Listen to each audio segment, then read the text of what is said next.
Everything you rely on, the food on your table, the car you take to work, the power in your home, it all gets to you because of one critical system: America's railroads. But it's a system that's quietly crumbling. Unsafe working conditions. 4,600 railroad employees will be furloughed. Layoffs at Norfolk Southern. Safety issues will only get worse. 4 cars of a freight train derailed. 15 train cars here. Dozens of train cars have derailed, causing major damage. Major delays. Backed up traffic. Train cancellations. There's no word yet on when the rails will be back open.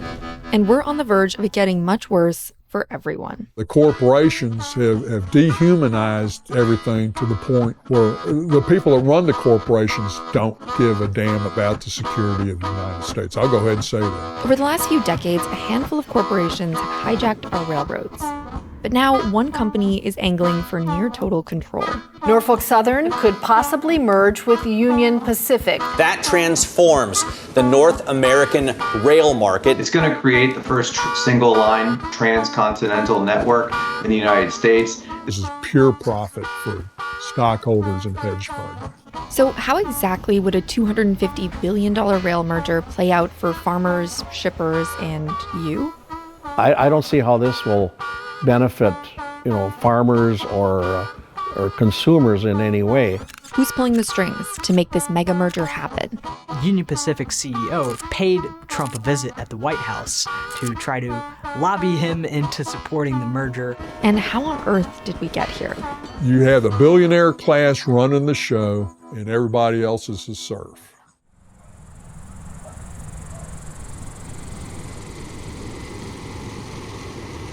The breadbasket here, we produce everything we need for the whole country and basically the world, but we got to get rid of it because we don't need it all here. So that's where the railroads come in and are important to us. Tim Velde is a farmer who grows corn and soybeans in southern Minnesota. This would be shipped from southwest Minnesota, where I live, would go out to the west coast and be unloaded there and then put on a ship and shipped to China or something like that. Farmers have relied on railroads for over a century.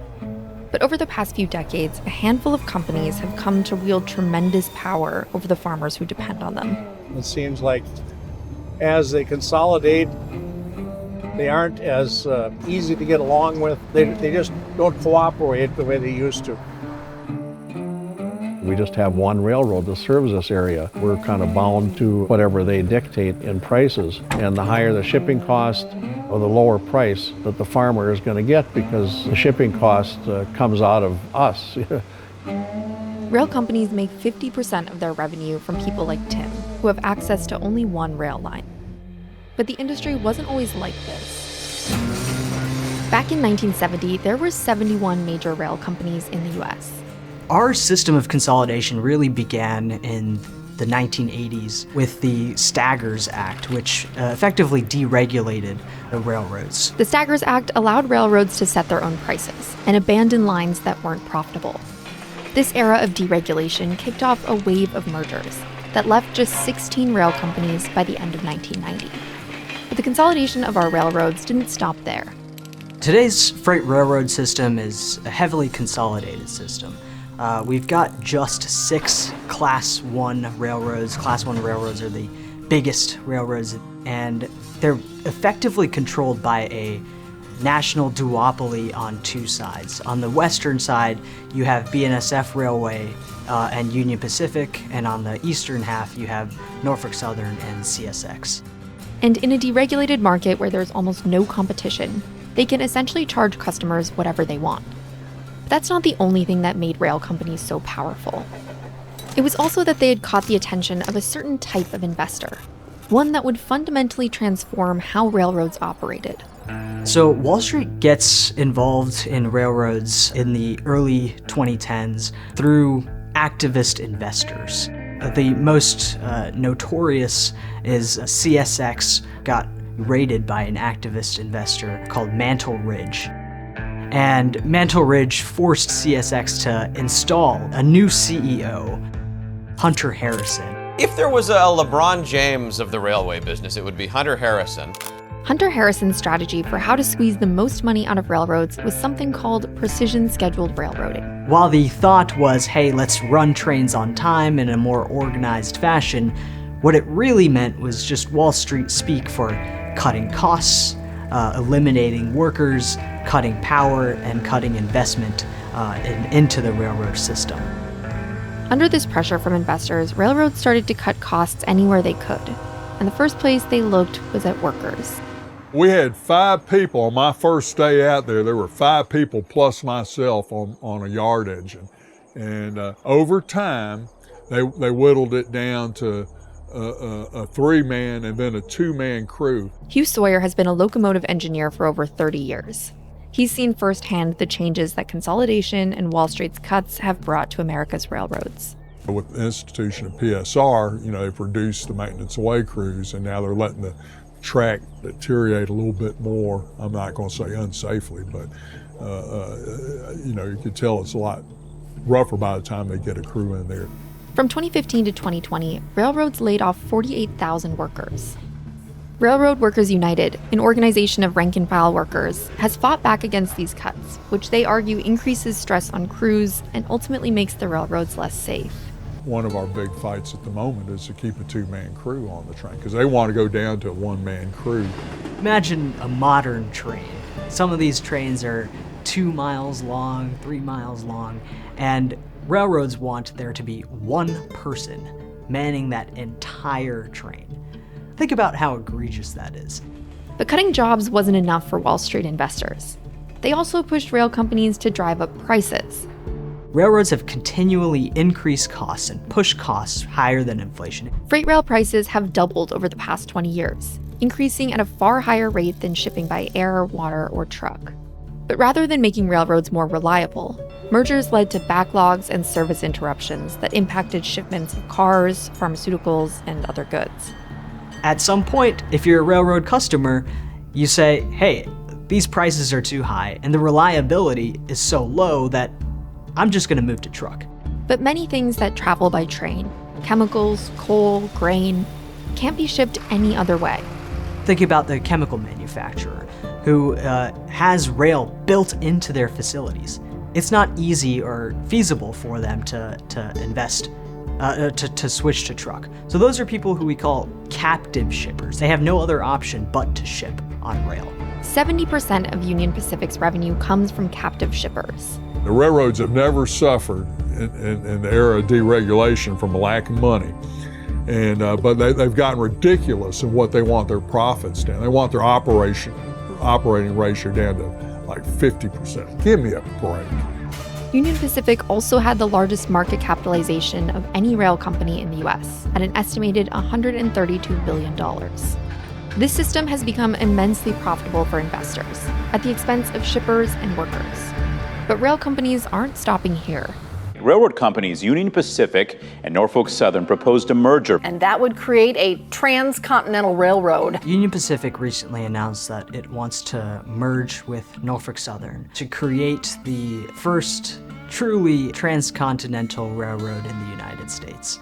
So it would go from the western coast to the eastern coast and would really create the largest rail system that the United States has ever seen. I'd be hard-pressed to find an example of where a merger actually benefited the common everyday person.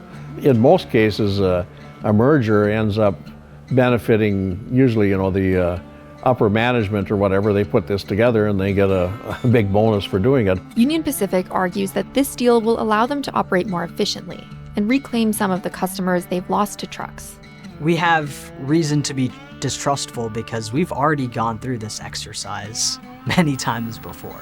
They say that they're going to grow volumes, they never grow volumes. They say that workers' jobs are going to be preserved, and we see furloughs, layoffs, and worse bargaining power for railroad workers. They say that safety is going to be improved, and now we see hundreds of derailments a year.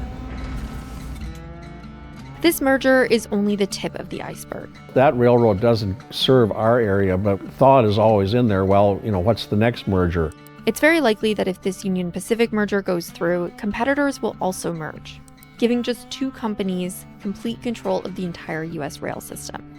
It's important to remember that monopolies aren't just bad economically, they're also bad for our political system.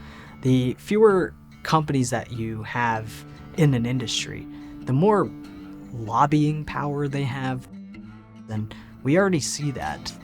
Massive freight railroad companies nowadays use their lobbying power to basically eradicate any regulation imposed on them. The political power of Union Pacific could further deregulate the industry, making railroads less safe for workers and communities. But it's not a done deal yet. Any mergers between Class 1 railroads have to be approved by the railroad's economic regulator, the Surface Transportation Board. And what the board's role is during this merger is it has to see whether or not this merger will enhance competition. Already a lobbying campaign is underway by the railroads. Union Pacific's CEO Jim Vena recently met with President Trump. By the way, the UP CEO has his nose up Trump's tailpipe, and they're big buddies, and the only way you get to be a big buddy with Trump is with the money, of course. So Trump's all for this merger. Trump can influence this merger by picking who will be appointed to the Surface Transportation Board. Right now, the Surface Transportation Board, it has 2 Republican members and 1 Democratic member. Another Democratic member, Robert Primus, was recently illegally fired by Donald Trump. To replace Primus, Trump nominated Richard Klosser, a Republican former railroad consultant, and renominated Michelle Schultz, a current Republican member. If those members are confirmed by the Senate, the board would stand at a 3-to-1 Republican majority after the illegal firing of Primus. A business-friendly Republican majority makes it more likely that Union Pacific's merger will be approved. SMART-TD, the largest rail union, has endorsed the merger after striking a deal that guarantees jobs. But rank-and-file workers are still skeptical. This is not for the betterment of the United States of America. This is not good for our national security. It's not good for our economy in the long run. Union Pacific is speculated to file its official merger request in November. After that, the public will have a chance to submit comments and raise their concerns to the Surface Transportation Board, who will ultimately decide the fate of this unprecedented mega merger. I guess I would ask them to look and try to find instances where a consolidation has improved the service or made things better for the general public. That's what our federal government is supposed to be doing, is looking out for the interest of the public, not looking out for the best interest of companies. There is hope. We can stop this merger. If you get excited enough to write your congressman or your senator, they actually pay attention to all that. If they start seeing a wave of people saying, this isn't for the betterment of us as consumers or us as citizens or us as farmers, by the way, maybe we can bring it to a halt.